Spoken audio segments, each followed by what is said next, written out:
We're talking with Governor Charlie Baker. Policy last week, politics this week, although where one ends and the other begins is debatable. So, Governor, in hindsight, could you have done more, do you think, to prevent the Trumpist takeover of the state GOP? Do you regret any of your anti-Trump comments over the last few years?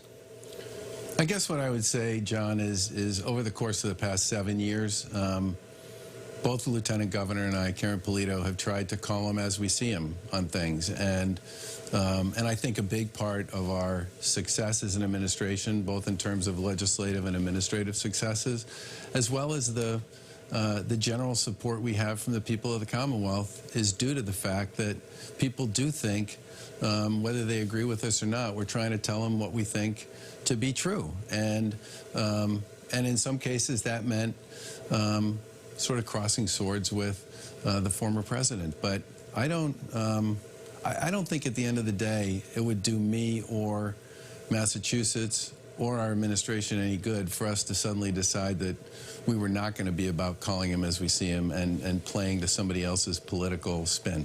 Well, the last poll I saw had something like 80+% of Massachusetts Republicans saying it's very important to them that their gubernatorial nominee be loyal to the former president. What do you think of that? And in all candor, surely that was a factor in you deciding not to run, right? No, it was not a factor in my decision not to run. I do believe that if the Lieutenant Governor and I'd run for re-election, it would have been a ton of work, but I do believe we would have been very, very competitive. And I say that for two reasons. Number one, turnout varies from year to year in primaries and in general elections, and there's a lot you can do if you have name identification and a strong campaign to move turnout.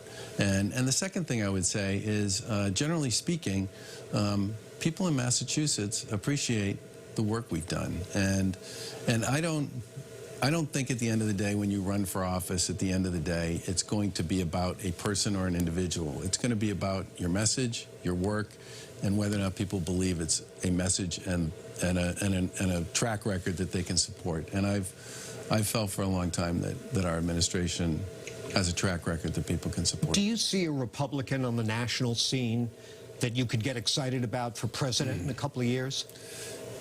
I'm not all that into hypotheticals. There are plenty of people at the national level I could get excited about. I mean, sure. Just give me an example of people you admire, a couple of people you admire. Why don't we talk about that when we get a little farther toward the end of the term, or even get into that period, because who knows who's actually going to be on the campaign trail then. Okay, fair enough. But Chris Sununu, the New Hampshire governor, said a few months ago he passed up a run for the Senate because he met with some Republican senators and came away thinking they didn't really want to do anything except obstruct Biden and fight with the Democrats.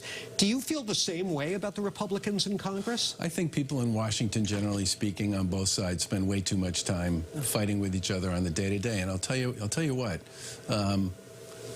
Our two biggest geopolitical opponents, China and Russia, they don't spend a lot of time fighting among themselves. They spend a lot of time thinking about where they fit and where they want to be as the world turns and as time goes on.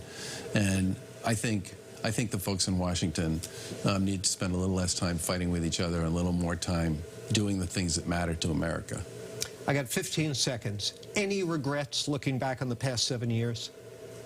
Oh, sure. I got tons. The one thing I would say, John, because I only got 15 seconds, I've never had a job that's as humbling as this one.